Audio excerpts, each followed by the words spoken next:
ਵਾਹਿਗੁਰੂ ਵਾਹਿਗੁਰੂ ਵਾਹਿਗੁਰੂ। ਸਤਨਾਮ ਸ਼੍ਰੀ ਵਾਹਿਗੁਰੂ ਸਾਹਿਬ ਜੀ।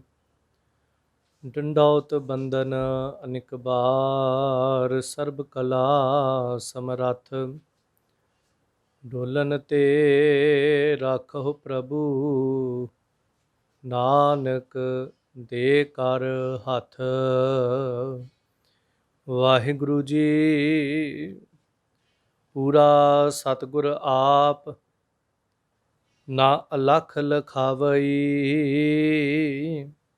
ਦੇਖੈ ਥਾਪ ਉਥਾਪ, ਜਿਉ ਤਿਸ ਭਾਵਈ।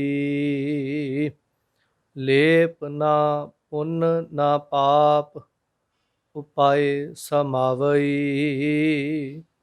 ਲਾਗੂ ਵਰ ਨਾ ਸਰਾਪ, ਨਾ ਆਪ ਜਣਾਵਈ। ਗਾਵੈ ਸ਼ਬਦ ਅਲਾਪ, ਅਕਥ ਸੁਣਾਵਈ। ਅਕਥ ਕਥਾ ਜਪ ਜਾਪ, ਨਾ ਜਗਤ ਕਮਾਵਈ। ਪੂਰੇ ਗੁਰ ਪ੍ਰਤਾਪ, ਆਪ ਗਵਾਵਈ। ਲਾਹੇ ਤਿਨੇ ਤਾਪ, ਸੰਤਾਪ ਘਟਾਵਈ। ਗੁਰਬਾਣੀ ਮਨ ਤ੍ਰਾਪ, ਨਿਜ ਘਰ ਆਵਈ। ਗੁਰਬਾਣੀ ਮਨ ਤ੍ਰਾਪ, ਨਿਜ ਘਰ ਆਵਈ।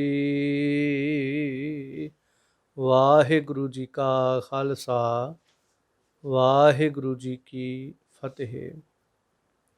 ਗਰੀਬ ਨਵਾਜ ਸ਼ਹਿਨਸ਼ਾਹ, ਖੰਡਾਂ ਬ੍ਰਹਿਮੰਡਾਂ ਦੇ ਮਾਲਕ, ਪ੍ਰਤੱਖ ਅਕਾਲ ਪੁਰਖ ਜੋਤ ਸਾਹਿਬ ਸਤਿਗੁਰੂ ਸ੍ਰੀ ਗੁਰੂ ਗ੍ਰੰਥ ਸਾਹਿਬ ਜੀ, ਦਾਤਾਰ ਪਿਤਾ ਪਾਤਸ਼ਾਹ ਦੀ ਰਹਿਮਤ ਬਖਸ਼ਿਸ਼ ਸਵੱਲੀ ਨਿਗਾਹ ਕਿਰਪਾ ਦੇ ਸਦਕਾ, ਜੋ ਭਾਈ ਸਾਹਿਬ ਭਾਈ ਗੁਰਦਾਸ ਜੀ ਦੀ ਪਾਵਨ ਰਚਨਾ, ਜੋ ਭਾਈ ਗੁਰਦਾਸ ਜੀ ਦੀਆਂ ਵਾਰਾਂ ਦੀ ਲੜੀਵਾਰ ਕਥਾ ਪ੍ਰਾਰੰਭ ਹੋਈ, ਗੁਰੂ ਰਹਿਮਤ ਦੇ ਨਾਲ ਪਾਵਨ ਤੀਸਰੀ ਵਾਰ ਦੀਆਂ 6 ਪੌੜੀਆਂ ਆਪਾਂ ਵਿਚਾਰ ਰੂਪ ਵਿੱਚ ਸਰਵਣ ਕੀਤੀਆਂ। 7ਵੀਂ ਪਾਵਨ ਪੌੜੀ ਪਾਠ ਰੂਪ ਵਿੱਚ ਸਰਵਣ ਕੀਤੀ ਹੈ। ਸੋ ਆਓ ਕਥਾ ਵਿਚਾਰ ਪ੍ਰਾਰੰਭ ਕਰੀਏ। ਮਾਲਕ ਅੱਗੇ ਅਰਦਾਸ ਕਰੀਏ, ਹਜ਼ੂਰ ਸਤਿਗੁਰੂ ਤਰਸ ਕਰਿਓ, ਆਪ ਸੋਝੀ ਸਮਰੱਥਾ ਦੇ ਕਰਕੇ ਇਸ ਪਾਵਨ ਅਗਾਧ ਬੋਧ ਰਚਨਾ ਦੀ ਵਿਚਾਰ ਕਰਨ ਦੀ ਦਾਤ, ਬਲ, ਚਾਓ, ਉਤਸ਼ਾਹ ਬਖਸ਼ਿਸ਼ ਕਰਿਓ, ਸਮਰੱਥਾ ਦਿਓ, ਸਮਤ ਬਖਸ਼ਿਓ, ਮਨ ਦਾ ਟਿਕਾਓ ਬਖਸ਼ਿਓ। ਸੋ ਆਪ ਜੀ ਜਿਤਨੇ ਵੀ ਸਰਵਣ ਕਰ ਰਹੇ ਹੋ, ਪਿਆਰ ਸਹਿਤ ਉਚਾਰਨ ਕਰਦਿਆਂ ਆਖਣਾ ਕਰੋ ਜੀ, ਸਤਨਾਮ ਸ਼੍ਰੀ ਵਾਹਿਗੁਰੂ ਸਾਹਿਬ ਜੀ। ਪੂਰਾ ਸਤਿਗੁਰ ਆਪ, ਨਾ ਅਲਖ ਲਖਾਵਈ। ਸੋ ਇਸ ਪਾਵਨ 7ਵੀਂ ਪੌੜੀ ਦੇ ਅੰਦਰ ਭਾਈ ਸਾਹਿਬ ਭਾਈ ਗੁਰਦਾਸ ਜੀ ਜ਼ਿਕਰ ਕਰਦੇ ਨੇ, ਜਿਵੇਂ ਪਿਛਲੀਆਂ ਪੌੜੀਆਂ ਦੇ ਵਿੱਚ ਜ਼ਿਕਰ ਕੀਤਾ, ਉਹ ਕਰਤਾ ਅਕਾਲ ਪੁਰਖ ਪਰਮੇਸ਼ਰ ਉਹ ਸਾਰੀਆਂ ਥਾਵਾਂ ਦੇ ਉੱਤੇ ਰਮਿਆ ਹੈ। ਫਿਰ ਸਾਧ ਸੰਗਤ ਦਾ ਮਹਾਤਮ ਵਰਣਨ ਕੀਤਾ, ਗੁਰਸਿੱਖਾਂ ਦੇ ਚਰਨਾਂ ਦੀ ਧੂੜ ਦਾ ਵਰਣਨ ਕੀਤਾ। ਸੋ ਅੱਜ ਦੱਸਦੇ ਨੇ ਸਤਿਗੁਰੂ ਕਿਵੇਂ ਹੈ, ਪੂਰੇ ਸਤਿਗੁਰੂ ਦੀ ਵਿਸ਼ੇਸ਼ਤਾ, ਪੂਰੇ ਸਤਿਗੁਰੂ ਦਾ ਗੁਣ, ਪੂਰੇ ਸਤਿਗੁਰੂ ਦਾ ਸੁਭਾਵ, ਪੂਰੇ ਸਤਿਗੁਰੂ ਦੇ ਅੰਦਰ ਵਰਤਦੀ ਹੋਈ ਕਲਾ। ਸੋ ਜ਼ਿਕਰ ਕਰਦੇ ਨੇ ਕਿ ਪੂਰਾ ਸਤਿਗੁਰੂ ਸਾਰਿਆਂ ਤੋਂ ਪਹਿਲਾਂ ਉਹਦਾ ਸੁਭਾਅ ਕੈਸਾ ਹੈ। ਪੂਰਾ ਸਤਿਗੁਰ ਆਪ, ਨਾ ਅਲਖ ਲਖਾਵਈ। ਧੰਨ ਸਤਿਗੁਰੂ ਅਕਾਲ ਪੁਰਖ ਪਰਮੇਸ਼ਰ ਜਦੋਂ ਪੂਰੇ ਗੁਰੂ ਦੇ ਰੂਪ ਅੰਦਰ, ਧੰਨ ਗੁਰੂ ਨਾਨਕ ਦੇਵ ਮਹਾਰਾਜ ਦੇ ਰੂਪ ਅੰਦਰ ਹਨ, ਤਾਂ ਗੁਰੂ ਨਾਨਕ ਦੇਵ ਮਹਾਰਾਜ ਪੂਰਾ ਸਤਿਗੁਰੂ ਹੈ। ਪਰ ਪੂਰਾ ਸਤਿਗੁਰੂ ਹੁੰਦਿਆਂ ਹੋਇਆਂ ਵੀ ਨਾ ਆਪ ਲਿਖਾਵਈ, ਆਪਣੇ ਆਪ ਨੂੰ ਲਿਖਾਉਂਦੇ ਨਹੀਂ ਹਨ। ਕਿਤੇ ਵੀ ਗੁਰੂ ਨਾਨਕ ਪਾਤਸ਼ਾਹ ਜੀ ਨੇ ਇਹ ਨਹੀਂ ਕਿਹਾ ਕਿ ਮੈਂ ਗੁਰੂ ਹਾਂ। ਸਿੱਧਾਂ ਦੇ ਨਾਲ ਵੀ ਜਦੋਂ ਗੋਸ਼ਟ ਹੁੰਦੀ, ਪੁੱਛਦੇ ਨੇ ਤੂੰ ਕੌਣ ਹੈ, ਤੇ ਕਹਿੰਦੇ ਮੇਰਾ ਨਾਮ ਜਿਹੜਾ ਉਹ ਨਾਨਕ ਹੈ। ਮੈਨੂੰ ਸੰਸਾਰ ਦੇ ਲੋਕ ਇਸ ਸਰੀਰ ਨੂੰ ਨਾਨਕ ਨਾਮ ਦੇ ਨਾਲ ਸੰਬੋਧਨ ਕਰਦੇ ਨੇ। ਇੱਥੋਂ ਤੱਕ ਬਚਨ ਕਹੇ ਸ਼ਬਦ ਗੁਰੂ ਸੁਰਤ ਧੁਨ ਚੇਲਾ, ਫਿਰ ਮੇਰਾ ਨਾਮ ਜਿਹੜਾ ਉਹ ਨਾਨਕ ਨਿਰੰਕਾਰੀ ਹੈ। ਸੋ ਕਿਤੇ ਗੁਰੂ ਨਾਨਕ ਪਾਤਸ਼ਾਹ ਜਿਹਨੂੰ ਲੋਕਾਂ ਨੇ ਨਾਨਕ ਤਪਾ ਕਿਹਾ, ਸਾਹਿਬ ਜੀ ਨੇ ਉਹ ਵੀ ਨਾਮ ਜਿਹੜਾ ਸੀ ਕਬੂਲ ਕੀਤਾ, ਪ੍ਰਵਾਨ ਕੀਤਾ। ਕਿਤੇ ਗੁਰੂ ਨਾਨਕ ਪਾਤਸ਼ਾਹ ਨੂੰ ਭੂਤਨਾ, ਬੇਤਾਲਾ, ਨਾਨਕ ਵਿਚਾਰਾ ਵੀ ਕਿਹਾ, ਪਰ ਗੁਰੂ ਨਾਨਕ ਪਾਤਸ਼ਾਹ ਨੇ ਉਹ ਵੀ ਸ਼ਬਦ ਝੋਲੀ ਪਵਾਏ। ਪਰ ਕਿਸੇ ਨੂੰ ਨਹੀਂ ਕਿਹਾ ਕਿ ਮੈਂ ਪਰਮੇਸ਼ਰ ਦਾ ਰੂਪ ਹਾਂ, ਮੈਂ ਪੂਰਾ ਹਾਂ, ਮੈਂ ਪੂਰਾ ਗੁਰੂ ਹਾਂ, ਮੈਂ ਸਰਬ ਕਲਾ ਸਮਰੱਥ ਗੁਰੂ ਹਾਂ। ਨਹੀਂ, ਹਾਲਾਂਕਿ ਇੰਨੀ ਨਿਮਰਤਾ ਦੇ ਵਿੱਚ ਗੁਰੂ ਨਾਨਕ ਪਾਤਸ਼ਾਹ ਜੀ ਦਾ ਜੀਵਨ ਜਦੋਂ ਪੜ੍ਹਦੇ ਹਾਂ, ਜੇ ਕੋਈ ਪੁੱਛਦਾ ਕਿਤੇ ਸਾਹਿਬ ਆਪਣੇ ਆਪ ਨੂੰ ਗੁਲਾਮ, ਕਿਤੇ ਆਪਣੇ ਆਪ ਨੂੰ ਦਾਸ, ਕਿਤੇ ਆਪਣੇ ਆਪ ਨੂੰ ਨੀਚ, ਕਿਤੇ ਗੁਰਸਿੱਖਾਂ ਦਾ ਲਾਲਾ ਗੋਲਾ, ਕਿਤੇ ਆਪਣੇ ਆਪ ਨੂੰ ਔਗਣਾਂ ਦੇ ਨਾਲ ਭਰਿਆ। ਸੋ ਜਿੰਨੇ ਵੀ ਨਿਮਰਤਾ ਨਾਲ ਭਰੇ ਹੋਏ ਸ਼ਬਦ ਸੀ, ਸਾਰੇ ਗੁਰੂ ਨਾਨਕ ਪਾਤਸ਼ਾਹ ਜੀ ਨੇ ਆਪਣੇ ਉੱਤੇ ਲਾਏ, ਪਰ ਕਿਤੇ ਵੀ ਆਪਣੇ ਆਪ ਨੂੰ ਵੱਡਾ ਕਰਕੇ ਨਹੀਂ ਜਨਾਇਆ। ਸੋ ਸੰਸਾਰ ਦੇ ਉੱਤੇ ਅੱਜ ਦੀ ਦਾਸਤਾਨ ਜਦੋਂ ਦੇਖਦੇ ਹਾਂ, ਬੜੇ ਐਸੇ ਲੋਕ ਨੇ ਜਿਹੜੇ ਆਪੋ ਆਪ ਦੇ ਵਿੱਚ ਗੁਰੂ ਬਣੇ, ਫਿਰ ਹੈਨ ਵੀ ਅਧੂਰੇ, ਪੂਰਿਆਂ ਵਾਲੀ ਕੋਈ ਗੱਲਬਾਤ ਨਹੀਂ। ਅਧੂਰੇ ਵੀ ਚੰਗੀ ਤਰ੍ਹਾਂ ਨਹੀਂ ਹਨ, ਅਧੂਰਾ ਵੀ ਹੁੰਦਾ ਹੈ, ਜਿਵੇਂ ਕੋਈ 50% ਹੋ ਗਿਆ, 50% ਹਾਲੇ ਨਹੀਂ ਹੋਇਆ। ਪਰ ਇਹ ਤਾਂ ਉਹ ਗੁਰੂ ਨੇ ਜਿਹੜੇ 1% ਵੀ ਗੁਰੂ ਵਾਲੇ ਜੀਵਨ ਦੇ ਲਾਗੇ ਤਾਗੇ ਨਹੀਂ ਪਹੁੰਚੇ, ਪੂਰੀ ਤਰ੍ਹਾਂ ਹੀ ਅਧੂਰੇ ਨੇ। ਪਰ ਫਿਰ ਵੀ ਆਪਣੇ ਆਪ ਨੂੰ ਕੋਈ ਕਹਿੰਦਾ ਮੈਂ ਵਿਸ਼ਨੂੰ ਦਾ ਅਵਤਾਰ ਹੋ ਕੇ ਆਇਆ, ਕੋਈ ਕਹਿੰਦਾ ਮੈਂ ਸੰਸਾਰ ਤੇ ਕ੍ਰਿਸ਼ਨ ਦਾ ਅਵਤਾਰ ਹੋ ਕੇ ਆਇਆ। ਉਸ ਸਮੇਂ ਜਿਹੜੇ ਭਗਤਾਂ ਦਾ ਮੈਂ ਉਧਾਰ ਨਹੀਂ ਕਰ ਸਕਿਆ, ਉਹਨਾਂ ਦਾ ਉਧਾਰ ਕਰਨ ਵਾਸਤੇ ਮੈਂ ਆਇਆ। ਹਾਲਾਂਕਿ ਸੰਸਾਰ ਦੇ ਵਿੱਚ ਆਪਣੇ ਕੀਤੇ ਹੋਏ ਕਾਰਨਾਮਿਆਂ ਕਰਕੇ ਕੋਈ ਜੇਲਾਂ ਹੰਢਾ ਰਿਹਾ, ਕੋਈ ਕੁਛ ਕਰ ਰਿਹਾ, ਪਰ ਫਿਰ ਵੀ ਸ਼ਬਦ ਕਹਿ ਰਹੇ ਨਹੀਂ, ਇਹ ਤੇ ਸਾਡੇ ਕੌਤਕ ਨੇ, ਇਹ ਤੇ ਅਸੀਂ ਜੇਲਾਂ ਵਿੱਚ ਵਸਦੇ ਕੈਦੀਆਂ ਦਾ ਭਲਾ ਕਰਨ ਵਾਸਤੇ ਆਏ ਹਾਂ। ਸੋ ਇਹ ਉਹ ਲੋਕ ਨੇ ਜੋ ਰੱਜ ਕੇ ਅਗਿਆਨਤਾ ਦੇ ਨਾਲ ਭਰੇ ਹੈ, ਪੱਲੇ ਕੁਛ ਨਹੀਂ, ਜਿਹਨੂੰ ਭਗਤ ਜੀ ਬਚਨ ਕਹਿੰਦੇ ਨੇ ਐਸੇ ਲੋਗਣ ਸਿਉ ਕਿਆ ਕਹੀਐ, ਜੋ ਪ੍ਰਭ ਕੀਏ ਭਗਤ ਤੇ ਬਾਹਜ ਤਿਨ ਤੇ ਸਦਾ ਡਰਾਨੇ ਰਹੀਐ। ਜਿਹਨੂੰ ਭਗਤ ਜੀ ਕਹਿੰਦੇ ਆਪ ਨਾ ਦੇਹ ਚੁਰੂ ਪਰ ਪਾਨੀ, ਤਿਹ ਨਿੰਦਹਿ ਜਹ ਗੰਗਾ ਆਨੀ, ਬੈਠਤ ਉਠਤ ਕੁਟਿਲਤਾ ਚਾਲਹਿ, ਆਪ ਗਏ ਔਰਨ ਹੂੰ ਕਾਲਹਿ। ਸੋ ਇਸ ਤਰ੍ਹਾਂ ਦੇ ਇਹ ਲੋਕ ਹਨ ਜਿਨ੍ਹਾਂ ਨੂੰ ਭਗਤ ਜੀ ਕਹਿੰਦੇ ਨੇ ਬਾਤਨ ਹੀ ਅਸਮਾਨ ਗਿਰਾਵੈ, ਜਿਹੜੇ ਗੱਲਾਂ ਦੇ ਨਾਲ ਰੱਬ ਥੱਲੇ ਲਾਉਂਦੇ ਪਏ ਨੇ, ਪੱਲੇ ਵਿੱਚ ਕੁਛ ਵੀ ਨਹੀਂ। ਪਰ ਕਲਗੀਧਰ ਪਾਤਸ਼ਾਹ ਤੇ ਬਚਨ ਕਹਿੰਦੇ ਨੇ ਜੋ ਹਮ ਕੋ ਪਰਮੇਸ਼ਰ ਉਚਰਹਿ ਹੈ ਤੇ ਸਭ ਨਰਕ ਕੁੰਟ ਮਹਿ ਪਰ ਹੈ, ਕਿ ਮੈਨੂੰ ਪਰਮੇਸ਼ਰ ਨਾ ਕਹੋ। ਪੁੱਛਿਆ ਮਹਾਰਾਜ ਤੁਸੀਂ ਫਿਰ ਕੀ ਹੋ? ਤੇ ਬਚਨ ਕਿਹਾ ਮੈਂ ਹੂੰ ਪਰਮ ਪੁਰਖ ਕੋ ਦਾਸਾ, ਦੇਖਣ ਆਇਓ ਜਗਤ ਤਮਾਸ਼ਾ। ਮੈਂ ਤੇ ਉਹਦਾ ਦਾਸ ਹਾਂ ਤੇ ਉਹਦੇ ਲਾਈ ਹੋਈ ਡਿਊਟੀ ਦੇ ਮੁਤਾਬਕ ਦੇਖਣ ਆਇਓ ਜਗਤ ਤਮਾਸ਼ਾ, ਮੈਂ ਜਗਤ ਦਾ ਤਮਾਸ਼ਾ ਵੇਖਣ ਆਇਆ ਹਾਂ। ਸੋ ਇੱਥੇ ਵੀ ਭਾਈ ਸਾਹਿਬ ਜੀ ਜ਼ਿਕਰ ਕਰਦੇ ਧੰਨ ਗੁਰੂ ਨਾਨਕ ਦੇਵ ਮਹਾਰਾਜ ਪੂਰਾ ਗੁਰੂ ਹੈ, ਪਰ ਕੈਸੀ ਕਮਾਲ ਦੀ ਬਾਤ ਹੈ, ਨਾ ਅਲਖ ਲਿਖਾਵਈ, ਆਪਣੇ ਆਪ ਨੂੰ ਕਦੀ ਵੀ ਆਪਣੇ ਆਪ ਨੂੰ ਆਪਣੇ ਸਰੂਪ ਨੂੰ ਉਸ ਅਲਖ ਪਰਮੇਸ਼ਰ ਨੇ ਲਿਖਾਇਆ ਨਹੀਂ, ਜਨਾਇਆ ਨਹੀਂ ਕਿ ਮੈਂ ਕਰਤਾ ਪਰਮੇਸ਼ਰ ਦਾ ਸਰਗੁਣ ਸਰੂਪ ਹਾਂ। ਦੇਖੈ ਥਾਪ ਉਥਾਪ ਜਿਉ ਤਿਸ ਭਾਵਈ, ਤੇ ਉਹ ਅਕਾਲ ਪੁਰਖ ਪਰਮੇਸ਼ਰ ਵੀ ਆਪਣੇ ਆਪ ਨੂੰ ਕਦੀ ਜਨਾਉਂਦਾ ਨਹੀਂ। ਗੁਰੂ ਨਾਨਕ ਪਾਤਸ਼ਾਹ ਦੇ ਰੂਪ ਅੰਦਰ ਵੀ ਉਹਨੇ ਜਨਾਇਆ ਨਹੀਂ, ਤੇ ਕਰਤਾ ਅਕਾਲ ਪੁਰਖ ਨਿਰਗੁਣ ਸਰੂਪ ਹੋ ਕੇ ਵੀ ਕਦੀ ਆਪਣੇ ਆਪ ਨੂੰ ਜਨਾਉਂਦਾ ਨਹੀਂ। ਤੇ ਨਾਲ ਭਾਈ ਸਾਹਿਬ ਕਹਿੰਦੇ ਨੇ ਉਹ ਸਾਰੀ ਸ੍ਰਿਸ਼ਟੀ ਨੂੰ ਦੇਖਦਾ ਕਿਵੇਂ ਥਾਪ ਉਥਾਪ, ਇਹਨੂੰ ਬਣਾ ਕੇ ਸਵਾਰ ਕੇ ਜਗਤ ਦੀ ਉਤਪੱਤੀ ਕਰਕੇ ਫਿਰ ਉਥਾਪ ਇਹਦੀ ਲੈਤਾ ਕਰਕੇ ਇਹਨੂੰ ਦੇਖਦਾ ਹੈ, ਤੇ ਜਿਉਂ ਤਿਸ ਭਾਵਈ, ਜਿਵੇਂ ਉਹਨੂੰ ਪਾਉਂਦਾ ਹੈ ਉਵੇਂ ਉਹ ਸਾਰੇ ਸੰਸਾਰ ਦੀ ਖੇਡ ਜਿਹੜੀ ਇਹ ਖੇਡ ਰਿਹਾ। ਉਹ ਕਿਸੇ ਦੇ ਹੁਕਮ ਦੇ ਅਧੀਨ ਨਹੀਂ, ਉਹਦੇ ਉੱਪਰ ਕਿਸੇ ਦੀ ਮਰਜ਼ੀ ਜਿਹੜੀ ਸੋ ਨਹੀਂ ਚੱਲਦੀ। ਲੇਪ ਨਾ ਪੁੰਨ ਨਾ ਪਾਪ ਉਪਾਏ ਸਮਾਵਈ। ਹੁਣ ਜੇ ਪੁੱਛੀਏ ਕਿ ਸੰਸਾਰ ਦੇ ਵਿੱਚ ਤਾਂ ਕੋਈ ਇੱਕ ਜੀਵ ਨੂੰ ਖਤਮ ਕਰੇ ਤੇ ਉਹਨੂੰ ਪਾਪ ਲੱਗਦਾ, ਕੋਈ ਕਿਸੇ ਦੇ ਵਾਸਤੇ ਕੁਝ ਭਲਾ ਕਰਦਾ ਉਹਨੂੰ ਪੁੰਨ ਪ੍ਰਾਪਤ ਹੁੰਦਾ ਹੈ, ਪਰ ਪਰਮੇਸ਼ਰ ਨੂੰ ਉਹ ਸਾਰੀ ਸ੍ਰਿਸ਼ਟੀ ਨੂੰ ਜਦੋਂ ਬਣਾਉਂਦਾ ਉਹਨੂੰ ਫਿਰ ਪੁੰਨ ਵੀ ਲੱਗਦਾ ਹੋਏਗਾ। ਫਿਰ ਉਹ ਜਦੋਂ ਸਾਰੀ ਸ੍ਰਿਸ਼ਟੀ ਦੇ ਜੀਵਾਂ ਨੂੰ ਖਤਮ ਕਰ ਦੇਵੇਗਾ, ਜੱਜ ਵੀ ਸਮੇਂ ਸਮੇਂ ਤੇ ਦੁਨੀਆ ਮਰਦੀ ਹੈ, ਦੁਨੀਆ ਜੰਮਦੀ ਹੈ, ਇਹ ਸਾਰਾ ਉਹਦੇ ਹੁਕਮ ਨਾਲ ਹੋ ਰਿਹਾ, ਇਹਦਾ ਮਤਲਬ ਉਹਨੂੰ ਪਾਪ ਵੀ ਲੱਗਦਾ ਹੋਏਗਾ, ਪਰ ਨਹੀਂ, ਉਹ ਪੁੰਨ ਤੇ ਪਾਪ ਤੋਂ ਬਾਹਰਾ ਹੈ। ਸਾਡੇ ਜੀਵਨ ਵਿੱਚ ਜਿਸ ਦਿਨ ਉਹ ਗੁਣ ਪੈਦਾ ਕਰਦਾ ਹੈ, ਗੁਣ ਉਹ ਪੈਦਾ ਕਰਦਾ ਹੈ, ਇਹਨਾਂ ਗੁਣਾਂ ਨੂੰ ਪੈਦਾ ਕਰਕੇ ਉਹਨੂੰ ਪੁੰਨ ਨਹੀਂ, ਤੇ ਜਿਸ ਦਿਨ ਸਾਡੇ ਜੀਵਨ ਦੇ ਔਗਣਾਂ ਦਾ ਨਾਸ਼ ਕਰਦਾ ਹੈ, ਔਗਣਾਂ ਨੂੰ ਖਤਮ ਕਰਦਾ ਹੈ, ਔਗਣਾਂ ਨੂੰ ਮਾਰ ਦਿੰਦਾ ਹੈ।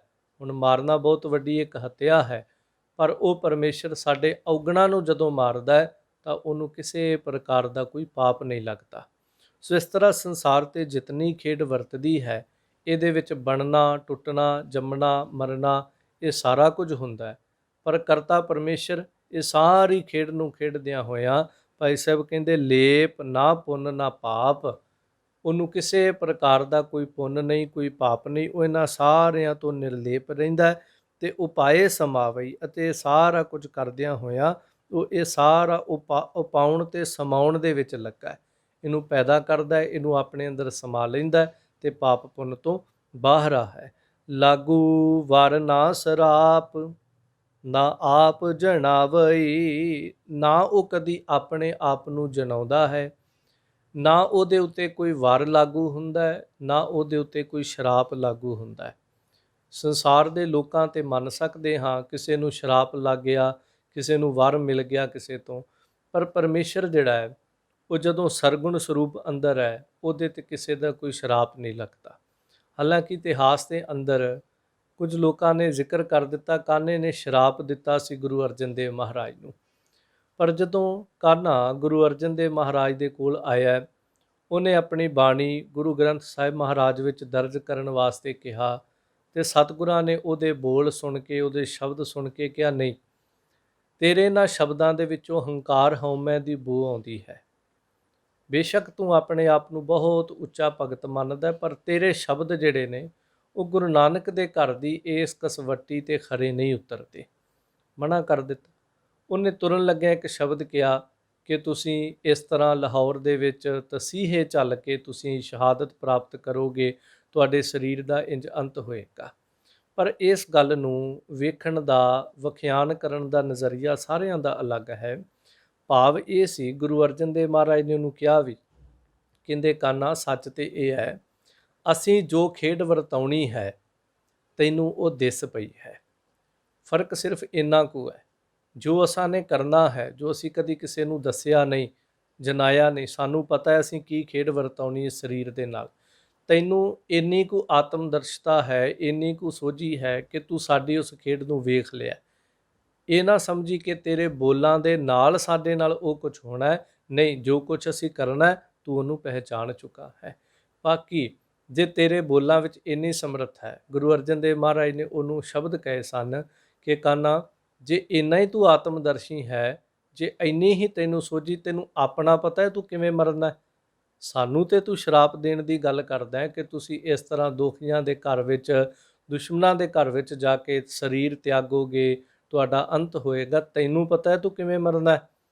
ਕਹਿੰਦਾ ਹਾਂ, ਮੈਂ ਜੋਗੀ ਹਾਂ, ਮੈਂ ਸਿੱਧ ਪੁਰਖ ਹਾਂ, ਮੈਂ ਸਾਧਨਾ ਕਰਨ ਵਾਲਾ, ਯੋਗ ਸਾਧਨਾ ਕਰਨ ਵਾਲਾ, ਮੈਨੂੰ ਪਤਾ ਮੈਂ ਤੇ ਮਰਨਾ ਹੀ ਨਹੀਂ। ਕਿਉਂਕਿ ਜੋਗੀ ਲੋਕ ਪ੍ਰਾਣ ਚੜਾ ਲੈਂਦੇ ਸਨ। ਤੇ ਧੰਨ ਗੁਰੂ ਅਰਜਨ ਦੇਵ ਮਹਾਰਾਜ ਹੱਸ ਕੇ ਕਹਿਣ ਲੱਗੇ, ਭਲਿਆ ਤੂੰ ਕਹਿੰਦਾ ਮੈਂ ਮਰਨਾ ਹੀ ਨਹੀਂ, ਤੂੰ ਤੇ ਲਾਹੌਰ ਵੀ ਨਹੀਂ ਪਹੁੰਚਣਾ। ਤੈਨੂੰ ਕੀ ਪਤਾ ਤੂੰ ਲਾਹੌਰ ਪਹੁੰਚਣਾ ਹੈ ਕਿ ਨਹੀਂ, ਪਰ ਸਾਨੂੰ ਪਤਾ ਹੈ ਤੂੰ ਤੇ ਲਾਹੌਰ ਵੀ ਨਹੀਂ ਪਹੁੰਚਣਾ। ਹੁਣ ਜਦੋਂ ਇਸ ਦਾਸਤਾਨ ਨੂੰ ਦੇਖਦੇ ਹਾਂ, ਹੁਣ ਜਿਸ ਕਾਨੇ ਨੂੰ ਆਪਣਾ ਨਹੀਂ ਪਤਾ ਵੀ ਉਹਨੇ ਲਾਹੌਰ ਨਹੀਂ ਪਹੁੰਚਣਾ, ਉਹਨੇ ਰਾਹ ਦੇ ਵਿੱਚ ਪੂਰਾ ਹੋ ਜਾਣਾ ਹੈ, ਤੇ ਉਹ ਗੁਰੂ ਅਰਜਨ ਦੇਵ ਮਹਾਰਾਜ ਨੂੰ ਕਿਵੇਂ ਸ਼ਰਾਪ ਦੇ ਦੇਵੇਗਾ। ਸੋ ਇਸ ਕਰਕੇ ਭਾਈ ਗੁਰਦਾਸ ਜੀ ਵੀ ਇੱਥੇ ਜ਼ਿਕਰ ਕਰਦੇ ਨੇ, ਪੂਰੇ ਗੁਰੂ ਦੇ ਉੱਤੇ ਕਿਸੇ ਤਰ੍ਹਾਂ ਦਾ ਕੋਈ ਵਾਰ ਲਾਗੂ ਨਹੀਂ ਹੁੰਦਾ, ਕਿਸੇ ਤਰ੍ਹਾਂ ਦਾ ਕੋਈ ਸ਼ਰਾਪ ਜਿਹੜਾ ਉਹ ਵੀ ਲਾਗੂ ਨਹੀਂ ਹੁੰਦਾ ਹੈ। ਸੋ ਇਸ ਤਰ੍ਹਾਂ ਜ਼ਿਕਰ ਕਰਕੇ ਸਮਝਾਉਂਦੇ ਹਨ ਕਿ ਪੂਰਾ ਗੁਰੂ ਜਿਹੜਾ ਹੈ ਉਹਦੇ ਅੰਦਰ ਇਹ ਵਡਿਆਈ ਹੈ, ਉਹਦੇ ਅੰਦਰ ਇਹ ਸਾਰਿਆਂ ਤੋਂ ਵੱਡਾ ਗੁਣ ਹੈ। ਫਿਰ ਪੂਰਾ ਗੁਰੂ ਵਰ ਤੋਂ ਵੀ ਰਹਿਤ ਹੈ। ਜੇ ਅਸੀਂ ਗੁਰੂ ਸਾਹਿਬਾਨ ਦੇ ਜੀਵਨ ਦੇ ਅੰਦਰ ਕਿਤੇ ਕਹਿ ਦਈਏ ਐਸਾ ਅਗਿਆਨਤਾ ਵਸ ਕਿ ਗੁਰੂ ਸਾਹਿਬ ਜੀ ਨੂੰ ਫਲਾਣੇ ਨੇ ਵਰ ਦਿੱਤਾ ਜਾਂ ਉਹਨੇ ਵਰ ਦਿੱਤਾ, ਆਤਮਿਕ ਬੁੱਧੀ ਕੰਮ ਕਰਨ ਲੱਗੀ, ਨਹੀਂ, ਐਸਾ ਕੋਈ ਵੀ ਨਹੀਂ ਹੈ। ਹਾਲਾਂਕਿ ਗੁਰੂ ਹਰਗੋਬਿੰਦ ਮਹਾਰਾਜ ਜੀ ਨੂੰ ਬਹੁਤ ਛੋਟੀ ਜੀ ਅਵਸਥਾ ਦੇ ਅੰਦਰ ਵੀ ਆਪਣੇ ਤਾਏ ਬਾਬਾ ਪ੍ਰਿਥੀ ਚੰਦ ਵੱਲੋਂ ਕਈ ਸ਼ਰਾਪ ਦਿੱਤੇ ਗਏ, ਪਰ ਉਹ ਨਹੀਂ ਲਾਗੂ ਹੋ ਸਕਦੇ। ਫਿਰ ਗੁਰੂ ਅਰਜਨ ਦੇਵ ਮਹਾਰਾਜ ਨੂੰ ਜਿੱਥੇ ਕਾन्हा ਕਹਿੰਦਾ ਸੀ ਮੈਂ ਤੁਹਾਨੂੰ ਸ਼ਰਾਪ ਦਿੰਦਾ, ਉੱਥੇ ਬਾਬਾ ਪ੍ਰਿਥੀ ਚੰਦ ਵੱਲੋਂ ਜਦੋਂ ਦੇਖਦੇ ਹਾਂ, ਉਹ ਵੀ ਤੇ ਕਿੰਨੇ ਕਿੰਨੇ ਵੱਡੇ ਸ਼ਰਾਪ ਦਿੰਦਾ ਸੀ ਆਪਣੇ ਆਪ ਦੇ ਵਿੱਚ ਕਿ ਇਹਨਾਂ ਦੇ ਘਰ ਦੇ ਵਿੱਚ ਪੁੱਤਰ ਨਹੀਂ ਪੈਦਾ ਹੋਣਾ, ਇਹਨਾਂ ਦੇ ਘਰ ਦੇ ਵਿੱਚ ਤਾਂ ਕਿਸੇ ਨੇ ਜਨਮ ਨਹੀਂ ਲੈਣਾ, ਇਹ ਤੇ ਇੰਜ ਖਤਮ ਹੋ ਜਾਣੇ ਨੇ, ਇਸ ਸੰਸਾਰ ਤੋਂ ਇਸ ਤਰ੍ਹਾਂ ਚਲੇ ਜਾਣੇ ਨੇ। ਪਰ ਉਹਦਾ ਕੋਈ ਵੀ ਬਚਨ ਜਿਹੜਾ ਗੁਰੂ ਅਰਜਨ ਦੇਵ ਮਹਾਰਾਜ ਤੇ ਲਾਗੂ ਨਾ ਹੋ ਸਕਿਆ। ਉਹ ਕਹਿੰਦਾ ਸੀ ਇਹਨਾਂ ਘਰ ਵਿੱਚ ਪੁੱਤਰ ਨਹੀਂ ਪੈਦਾ ਹੋਣਾ, ਪਰ ਗੁਰੂ ਅਰਜਨ ਦੇਵ ਮਹਾਰਾਜ ਦੇ ਗ੍ਰਹਿ ਵਿਖੇ ਤੇ ਮਹਾਬਲੀ ਯੋਧਾ, ਉਹ ਦਲ ਭੰਜਨ ਗੁਰ ਸੂਰਮਾ, ਉਹ ਮੀਰੀ ਪੀਰੀ ਦਾ ਪਾਤਸ਼ਾਹ ਗੁਰੂ ਹਰਗੋਬਿੰਦ ਮਹਾਰਾਜ, ਪਾਤਸ਼ਾਹਾਂ ਪਾਤਸ਼ਾਹ ਅਡੋਲਾ, ਉਹ ਧੰਨ ਗੁਰੂ ਗੁਰੂ ਹਰਗੋਬਿੰਦ ਮਹਾਰਾਜ ਨੇ ਜਨਮ ਲਿਆ। ਸੋ ਇਸ ਕਰਕੇ ਲਾਗੂ ਵਰ ਨਾ ਸ਼ਰਾਪ, ਗੁਰੂ ਆਪਣੇ ਆਪ ਨੂੰ ਕਦੀ ਜਨਾਉਂਦਾ ਨਹੀਂ ਪੂਰਾ ਗੁਰੂ, ਤੇ ਉਹਦੇ ਤੇ ਵਰ ਤੇ ਸ਼ਰਾਪ ਜਿਹੜਾ ਉਹ ਕਦੀ ਲਾਗੂ ਨਹੀਂ ਹੁੰਦਾ।